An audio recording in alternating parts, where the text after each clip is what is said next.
GeoPanda est un super package de géographie, ça c'est sûr. Mais ce dont nous devons savoir avant de se lancer dans l'apprentissage de GeoPanda, c'est que GeoPanda est juste une dernière couche qui s'assoit sur d'autres couches, sur d'autres packages pour pouvoir fonctionner normalement. Et donc, l'un de ces plus grands packages sur lesquels GeoPanda est assis est appelé Pandas.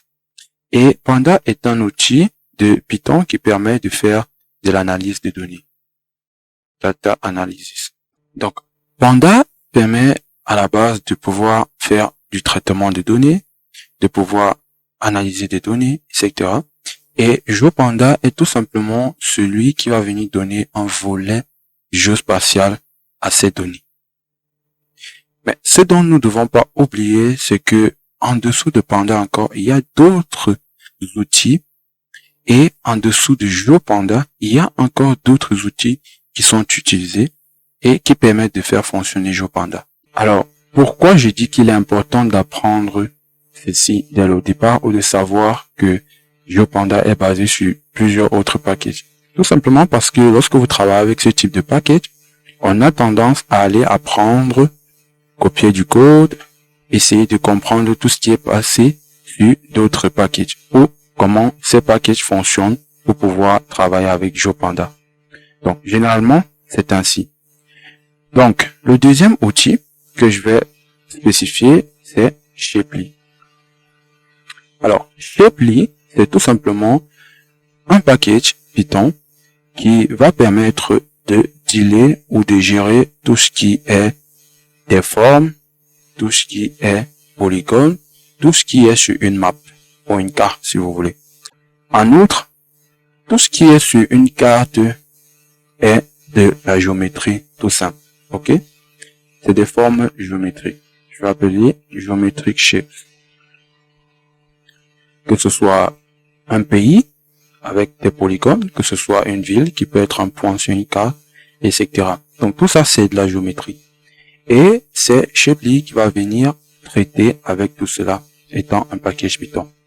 Maintenant, Shapely est basé sur un outil qu'on appelle Geos, qui n'est pas directement connecté à Python, mais qui permet de faire toutes ces larges tâches-là et de travailler avec tous des fichiers comme des shapefiles, etc. Ensuite, le troisième outil que nous verrons, c'est Fiona. Fiona est un package qui va faire tout ce qui est reading, c'est-à-dire lecture et écriture. Donc, Fiona va faire de la lecture et de l'écriture sur tout ce qui est des formes, des données géographiques ou ces types de fichiers dont j'ai cité tout à l'heure. Ensuite, le prochain outil que nous allons voir est Fiona, qui permet de faire de la lecture et de l'écriture sur ces données géographiques, sur des fichiers concernant ces données géographiques. Donc, comme par exemple tout ce qui est GeoJSON, etc. Excepté du CSV, il y a une autre façon de le faire, mais on verra tout ça par la suite. Et de la même façon que Shapely, Fiona est basé sur un autre outil qui est appelé OGR. Les gens utilisent plusieurs méthodes pour pouvoir mesurer le monde et spécialement se placer sur une carte ou pointer sur un endroit sur le monde. C'est à ça que sert ce prochain package que nous allons voir, qui s'appelle PyProj et qui va nous permettre de faire de la projection cartographique. PyProj, quant à lui, est basé sur un autre outil non lié à Python qui est appelé Proj4. Et bien sûr, on verra par la suite à quoi servent ces projections cartographiques et comment on fait ces transformations de coordonnées. Donc, ça va plus nous aider à travailler sur les différents systèmes de coordonnées. Donc, voilà à peu près ce sur quoi GeoPanda est basé.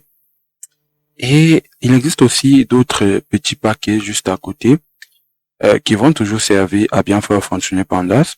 Et ces packages sont plus ou moins nombreux et dépendent aussi de plusieurs autres packages. On a par exemple Descartes avec un R qui est un package pour le mapping. Donc tout ce qu'il va faire, c'est prendre un point et le visualiser sur la carte.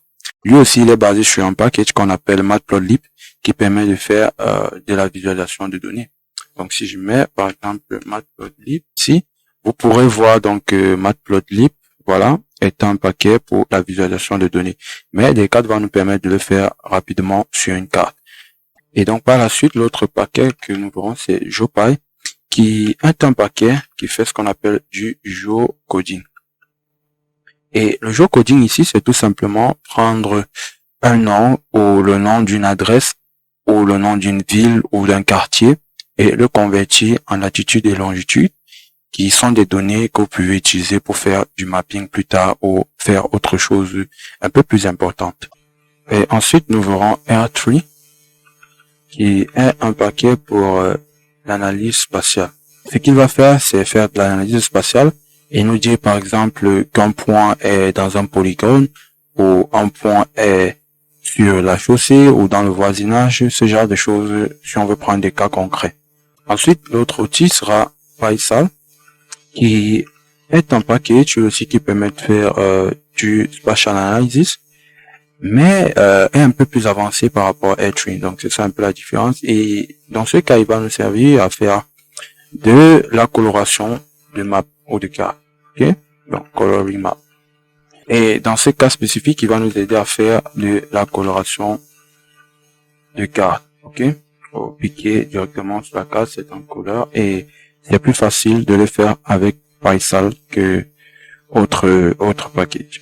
Donc ensuite, le dernier package que nous allons utiliser, ce sera NumPy, qui est plus un package pour la mathématique et c'est plus un package que Panda va utiliser et non GeoPanda. Donc c'est un package qui va faire des opérations mathématiques derrière, que ce soit des divisions implémentées de façon un peu plus avancée, question de sauvegarder un peu plus de mémoire.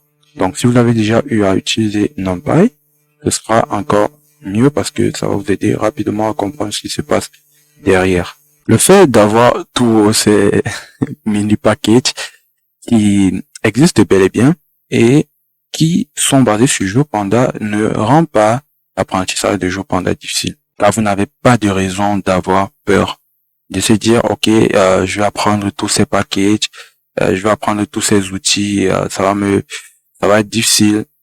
Donc, vous n'avez pas de raison d'avoir peur, tout simplement parce que le fait que GeoPanda existe déjà fait que il existe sur tous ces packages et du coup, ce qui peut être difficile ici peut être l'installation de tout ça.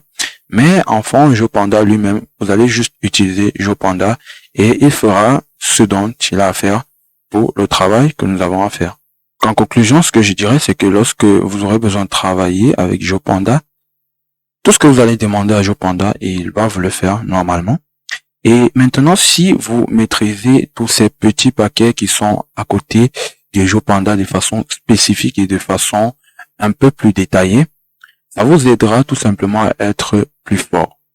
Parce que lorsque vous faites des opérations avec GeoPanda et que de façon spécifique vous voulez faire quelque chose, vous pouvez entrer et utiliser par exemple Shapely pour dire ok, je vais faire telle chose, ou utiliser par exemple Fiona pour dire je vais ouvrir telle chose ou tel fichier avant tel autre fichier.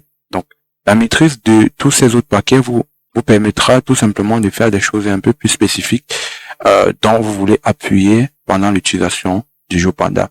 Donc, pour expliquer clairement, pour ceux qui font de l'intelligence artificielle, GeoPanda serait ici un peu comme TensorFlow.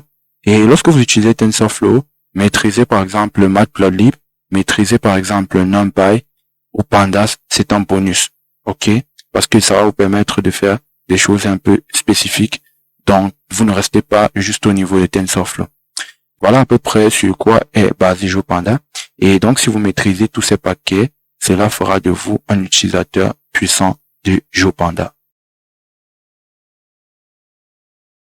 Et n'hésitez pas de me lâcher un gros pouce, de mettre en commentaire si vous avez une préoccupation particulière ou de m'encourager parce que c'est la seule façon de m'encourager et en vous abonnant aussi. Donc, activez la cloche de notification pour être notifié lorsque je pousserai la vidéo 2. Je vous dis à la prochaine avec PeurDev.